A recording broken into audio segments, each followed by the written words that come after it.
This is my experience transitioning out of the military, and I feel called to share my story because people that I've served with and other veterans have went through similar things, if not the same things that I went through.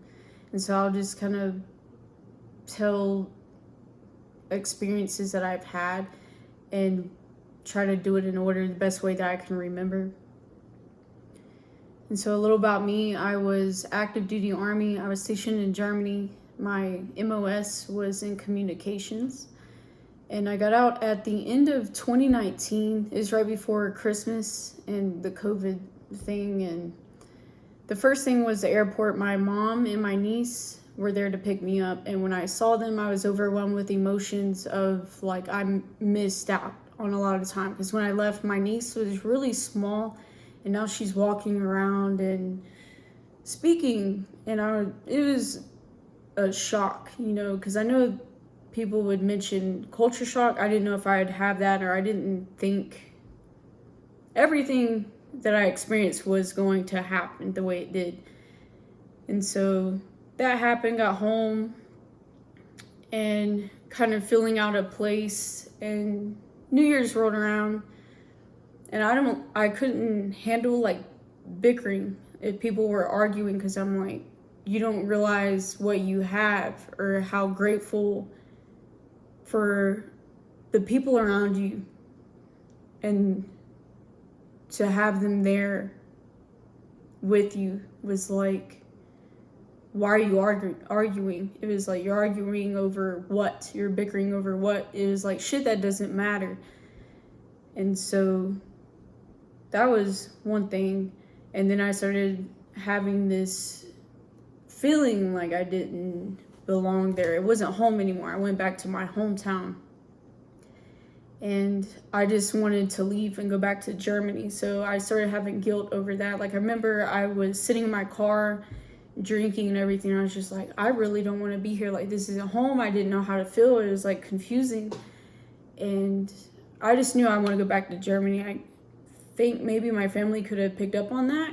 And I felt like I separated from them and kind of isolated myself because the bickering or anything. I just want to go back to Germany. That's all I knew. And I felt alone. That was another thing, like isolation. It felt like it was hard to get people to hang out, because in the military you can just be. Like, it doesn't matter what you're doing, where you are.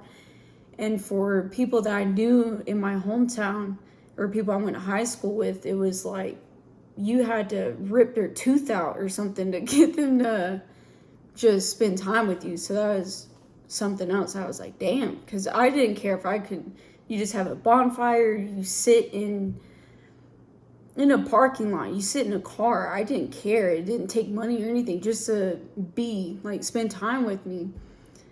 And so that was another thing. So it felt like isolation for me, and it seemed like everybody always had an excuse. And I felt like I couldn't relate to people because it was fresh for me, like a fresh slate. You get out of the military and you're like, what am I going to do? And for me, I didn't know anything. I didn't know, maybe I want to do real estate. And I took that route and realized it wasn't for me. And so I was exploring several different things, and everybody else had their own thing going on. So for me, it was kind of like a lost, basically. And I started realizing I only felt safe around military or veterans, or the situational awareness, because some civilians couldn't have that. But I just knew if I knew they were military, I felt safer around them. Like, I could let my guard down. And there were experiences, like with my family, we went out to a concert. So that was one thing. I was like, yeah, I'll go to the concert. And it was like a country club thing, and Scotty McCreery or whoever was playing. And at the end, everybody's just dancing, doing their own thing at the end of the concert. And I could not relax. I didn't want to drink. I just felt constantly on guard, like this anxiety or I just know I was watching the door. Like, I didn't feel safe. I was watching them have fun, and I'm like, okay, but I need to be the one to make sure everything's okay, you know, to oversee everything. And they're drinking, dancing, everything, and I didn't feel safe. I felt like I had to be the one to keep everybody safe, or at least know if something was coming, like a threat, or it just felt like that all the time. And another experience, my 21st birthday I had with a bunch of high school friends, and there was these two guys that I didn't want there. They just seemed off. That's all I knew. It just felt weird with them there. And they were connected to the owner of the place. So they were there, and I was able to let my guard down with these people from high school. It was like one of the first times that I felt safe, and I was drinking everything, obviously, as 21-year-olds do. And I'm at the back of my car having a conversation. Next thing I know, a gunshot goes off, and I didn't expect it. And so I went from feeling safe to like my hearing gone, just gone. I went inside my head, and there was like a million thoughts per second, and my body froze because it was like, where's the gunshot coming from? And am I in danger? Are they trying to kill us? Should I go down to the ground and take the person in front of me down to the ground? And it was also like, I don't want to be crazy. Like, that's not logical, you know? Why would this be happening at the birthday? So it was like I froze. And it was like my sight went away too. But it was, I guess, a blank stare. And I just remember all these thoughts going through my mind, like, am I in danger? Where's the threat coming from? You know, why would they be shooting, all this stuff? And safety. And I just remember the person, like, my hearing started coming back in, and the person in front of me was like, Sam.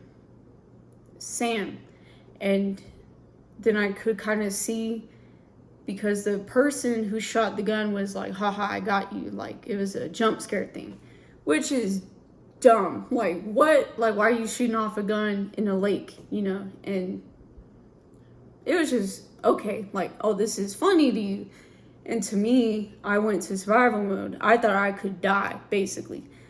And I was like, okay, you know, once I realized that this idiot was like, oh, I played a joke. That's when I kind of started coming back to, and I can hear the person in front of me and see them. And I just felt kind of numb, I guess you can say. I was like, what the fuck just happened? And then the next thing I know, because I was like, okay, I'm good, my body starts crying. And I know that might sound strange, but it was like I couldn't feel anything, but I just hyperventilating. I started hyperventilating and just crying, but I couldn't feel anything. And so that was embarrassing, because it's like, I don't know what the fuck's going on with my body. It's just doing stuff is what it felt like, and what it looks like to everyone around me, because it was like, not that I look weak, but it's like, damn, you can't handle a gunshot going off anymore or something like that. And where did I get that from? Because I had a lot of ego questions, I think you would put it as, because it was like, why would that happen to me if I wasn't exposed to anything? I had a lot of questions, you know. I wasn't in combat. I wasn't in any dangerous situation, I felt like. And so I was like, what's going on with me? I didn't know either. And everybody was like, what the fuck? Is what I felt like. So I was like, damn, I guess that's a thing now. So that was embarrassing. And yeah, so that was one of the first experiences I had. And then I had experiences I didn't realize was happening. I just knew, I was just like experiencing it, I guess, going through the emotions like an autopilot. Like, I would go to Walmart, or I would go anywhere I would go, and I would go by myself, because, you know, everybody's got their own thing going on. And I would sit in my car for extended periods of time, like prepping myself before I went into wherever I was going. And I didn't really realize I was doing that. I just knew like I had to prepare my mind before I went in somewhere I was around people and in the public. And then alcohol started coming around, and I kind of picked that up. And so that was a fun thing too, because it felt like I could relax more if I drank, and I would be okay no matter what went on around me. So it was like, even before I went to events, I was pre-gaming, I was drinking, I was chugging, and then I would get out of the vehicle and then go do whatever was going on. So it was like a constant anxiety, like survival mode. And I didn't like crowds. That was another thing too. I remember I went to a comedy show with a friend, and I couldn't enjoy it. The whole time I was sitting here just watching people just come in, because I would look to see if they're like wearing baggy clothes, to see if they were a threat, like to see if they had a weapon on them, and to see how they carry themselves, just looking for threats. Like it was just like, it felt like I was always in danger, is what it kind of came to. And then I started wanting to have things happen, or something to pop off when I went out. Like, I don't know, if I went to Walmart, and my mind, I've already been sitting in my car doing whatever, and before I go in feeling like I'm in danger, so I would want that danger to be there, because it would like be a reason for me to feel the way I do. Basically, it would kind of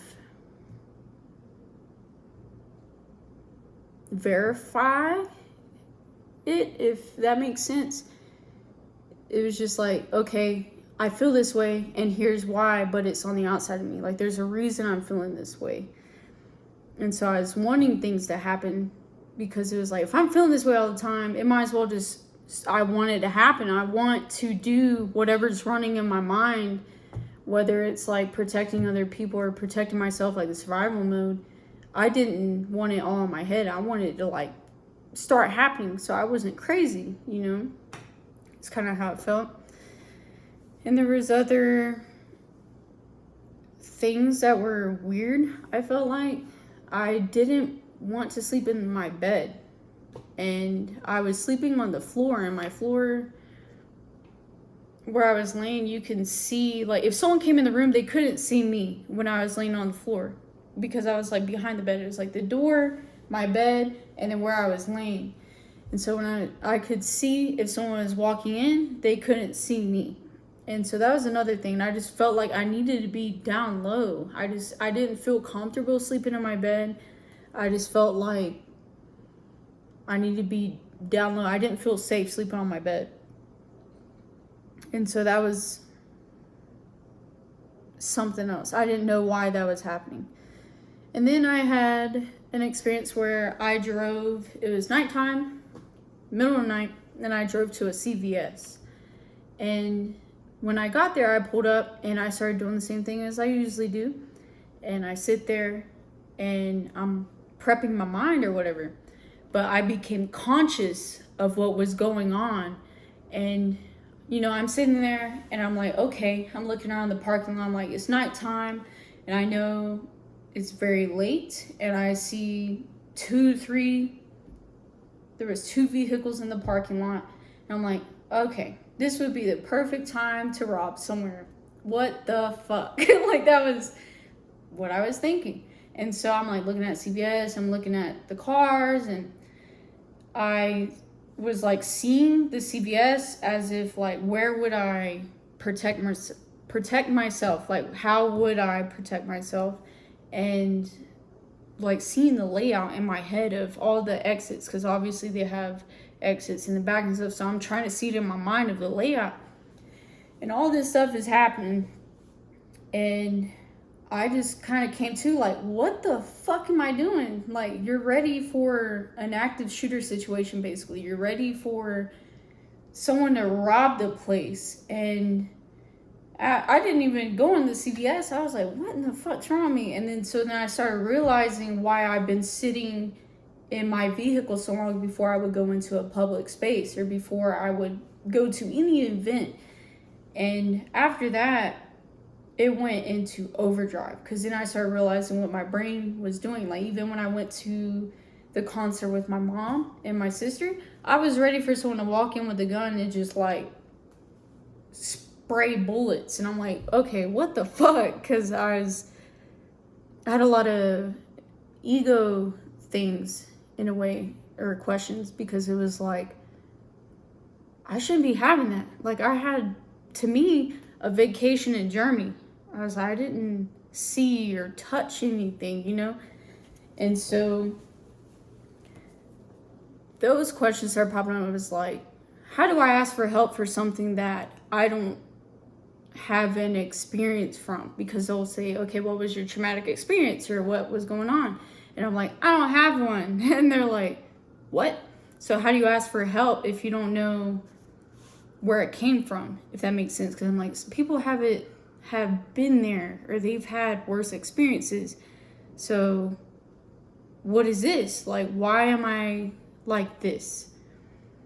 And so it went in overdrive, and I found out it was called hypervigilance. I asked the recruiter that put me in the Army, and I was like, hey, like, I'm having this, and this, whatever. And he was like, yeah, it's called hypervigilance, and females tend to have it more, all the shit. And I was like, oh, so there's a name for it. So then I was like, okay, there's a label for it. And I was realizing what was going on in my brain and how I was feeling. And then I started sharing it with I don't think I really shared with my mom, but I talked to my dad about it and opened up about it. And he ended up saying, like, she needs help. And I was like, damn. I was like, because it seemed like people wouldn't say it to you, but you knew. And so I didn't really want to open up about it, because people just don't tend to say to your face. Like, for my mom, certain experiences I would have, she would say one thing, but I know it's another. Like, it's just intuition. Like, I know, you could see in their eyes. And so after that, they contacted, I believe my mom contacted the Veterans Crisis Line and was like, my daughter needs help. And so everything's going in overdrive for me. So I was feeling like I was in danger, like 24/7. I was having nightmares after, like, I realized this. And I guess it's like you realize what's going on in your mind. And so it's like a hyper focus or something. And eventually the VA set me up with a psychiatrist lady, and that was cool and all. And they just want to push meds. I didn't want meds, because I'm like, that's not gonna fix me. It's a band-aid. And I have certain beliefs towards that, of like, you're not healing me, you're masking it. And it just didn't help. It was like, okay, I'm gonna talk to you like once a month or however long, and for what? Like, they're just going to give you medication, or they're just, however their system was working. It wasn't working for me. Maybe it works for some people. It didn't work for me. And eventually it kept moving me from one therapist to another. And I had to keep retelling them basically my story and going through the whole thing. And it got old quick. And I think I had like 4 or 5 different therapist people, and you like call them on the phone or like face video stuff. It wasn't doing anything. It wasn't fixing nothing. They're just like meds. And I'm like, I tried them, because I was like, maybe I'm just being closed-minded. I tried them, and I just felt I felt disconnected from myself. And so that was fun. Alcohol was the only thing I clung to alcohol. And, because it's accessible. It's everywhere. Like, the meds were like one thing, but they were like, oh, it takes a while to get in your system, or blah, blah, blah, blah. All these stuff. It's just chemicals. And so when I clung to alcohol, it just felt like to a certain point when I would drink,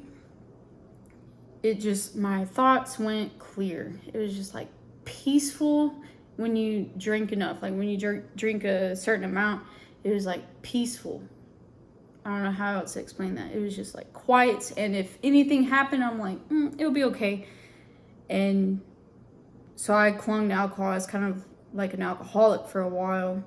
And especially anywhere I went, I was drinking. I was drinking a lot and built up a tolerance for it. And then I went to buy a gun. There's a gun show going on. And I went with my dad.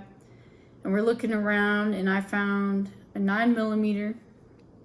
And I was like, oh, I get to have my first gun. Blah, blah, blah. All this stuff. And I took the concealed carry course, so I didn't have to, in North Carolina, if you have your concealed carry, it's like so much easier to buy a gun. So since I already had my concealed carry, the process was so easy. So I got this 9mm, and I just remember I just felt weird the whole time, just walking through the guns and like looking at them, like which one do I want? It felt like I was in a dream state. It was like really weird. And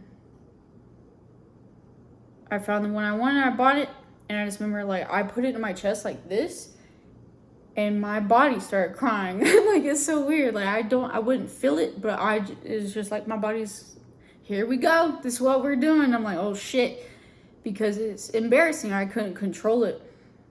And when I had that happen, luckily the guy that I bought it from was a Marine, so he was kind of like understanding. And there was another guy there too. They were just kind of hearing me out and everything. And I was like, this means so much to me. I feel safe. Like I feel safe having this weapon. And thank you. Or whatever else I was saying. I was just emotional.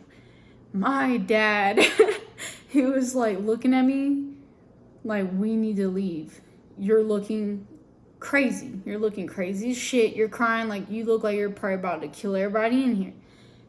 And I kind of registered that, and I was like, oh shit, because I was like, can't help it, whatever. And so he was like rushing to leave because people were seeing this, and I was just like, yeah, I understand. And we left, and he didn't really say much, and we rode the motorcycle home. Didn't really say anything about it. I was just like, weird, thank you, got a gun. And so I also had a fear of being seen as crazy, like my gun taken away from me. That was also a big thing for me. Because like people see emotional people, I guess they get afraid. They don't know what you're going to do. So I was afraid of like opening up about things that were running through my head or things I was experiencing, especially if I like felt safe with the gun. I didn't want people to take it away because that was like my only safety unless I was with military people. And it's not like I can just drag someone around and be like, you have to be with me all the time. And so the gun was kind of attached to me, if that makes sense. And I felt safer going somewhere knowing I could protect myself if something popped off. So it was a sense of safety. And so I had another moment where, or with the gun, or with me feeling safe with my gun, I would have moments where I think whether I was drinking or sober, it would just feel like something would happen and I would feel like I'm about to die. And I had to feel safe. So I'd be like, where's my gun? Where's my gun? And I remember this one time I was like tearing my truck up. I was like ripping everything out. I was like, where the fuck is my gun? I went to my bedroom and I was tearing everything up. I was like, I have to find my gun. And I was on a mission. Like I had to have it. And then eventually I found it. And so also moments like that is like, I didn't think people, if they saw that, they would understand. They're like, what the fuck's wrong with you? You know? So I didn't want my gun taken away. So I would kind of hold things in. And I had Fillmore. I went to a concert with my mom, and I was trying to kind of get off alcohol. I knew I was using it as like a vice or whatnot. And I was like, I need to kind of stop. I was trying to stop drinking alcohol. And especially with it being a concert, alcohol is just so accessible, and everybody was just like, let's drink. I didn't want to do that. So I had CBD or some type of weed pen or something, a little vape thing. And I just remember I had that, and I think I was pre-gaming or something. I was just preparing to go in this concert because it's like I wanted to relax, and I couldn't have alcohol. I didn't want to do alcohol, so I'm doing this pen thing and probably drinking too, knowing me, before I went in, like pre-gaming, and trying to get to that point where it was like, I'm okay. And then you get in, or when we were going in, they were searching you, and they told me I couldn't have this little pin, this little weed pin thing in there. And I was like, the fuck I can, because I was like, I was trying to find safety in substances. And so they were like, you can't take it in. And I started getting defensive, like survival mode, because I was like, what am I going to do, Because if you go to a concert, I was still thinking active shooter situation, being like at the concert, someone's just going to come in. And I'm not going to be watching myself. And I know I went with my mom, and she doesn't have the situational awareness as the people that I know. She was in the military too, but it's just like I don't know, you could just tell, like if someone has that heightened sense of awareness. And I didn't feel that with my mom, so I started like, oh, I'm not going in. And they're about to close the doors, and my mom was kind of rushing me. She's like, come on, like what the fuck? Like what's wrong with you? And I was just like, I'm not going in. Like if I can't take this out, I'm not throwing it away or whatever. I'm like, that's bullshit. I'm not doing that. And the security guard person was like, oh, you could just put it here. Or luckily I got my sister ended up, she dropped us off. She came around, and I was able to put it in there. I just got defensive and whatever for kind of no reason. But I remember when that was happening, and she was like rushing me. She was like, let's go. And I was like, hold on. Because I'm like, this is an issue going on. And rushing, like, don't do that. I'm like, I don't know what you got going on, but I don't care about anything going on right now except I feel like I'm in danger. And I need safety. And she said when she looked at me, my eyes were black. And she said she didn't see me anymore. She said it was like I wasn't there. And I remember like the fear look in her eyes of like, what the fuck's happening? And I didn't either. And so eventually it's like watching the way that people look at you starts changing, because you're not the little, or the person that left before, or whatever, before you left. They know, or it's like they didn't know, and when they started experiencing, they're like, oh, you got something going on. And they kind of look at you like you're crazy, or they can start walking on eggshells or whatever they're doing. So that was another experience of just watching the way they look at me change, especially in different situations of like, you're not you anymore, or you're not the you that I used to know.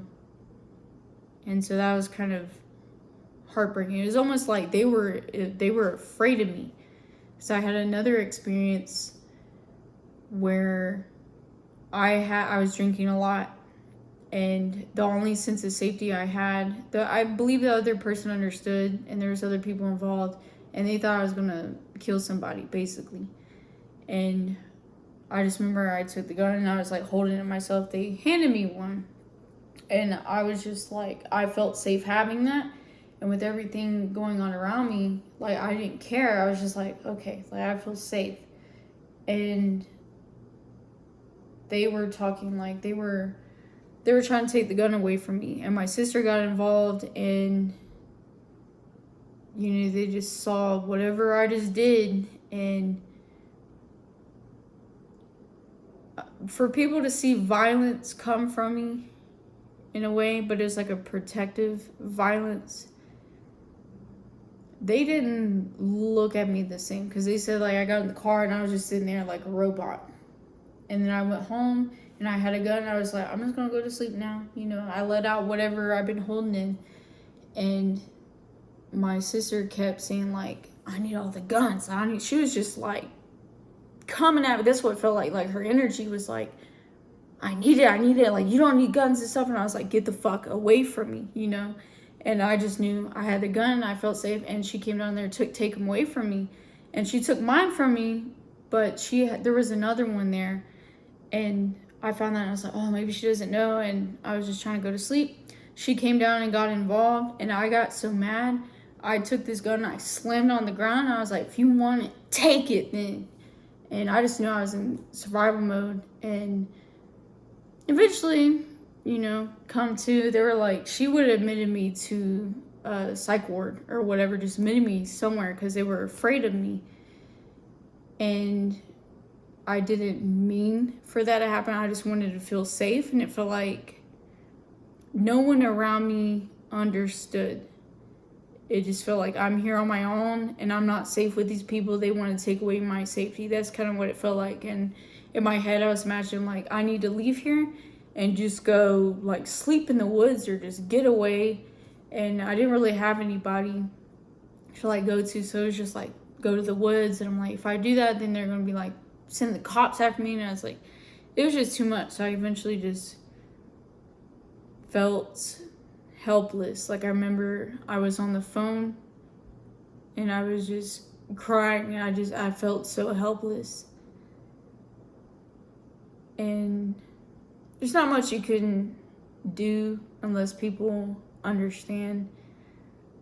So I think that was one of my lowest moments. And so that's kind of wrapping up my story. Because other than that, getting back from Germany to the United States was like, this isn't really the greatest country. I mean, if you believe that, good.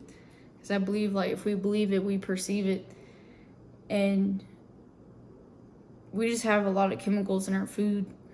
And so I didn't really like being here either. And they have, like, a work-play balance in Europe and in Germany. And then come back here, they're like, work hard, like, do all this. It was just like nothing was working.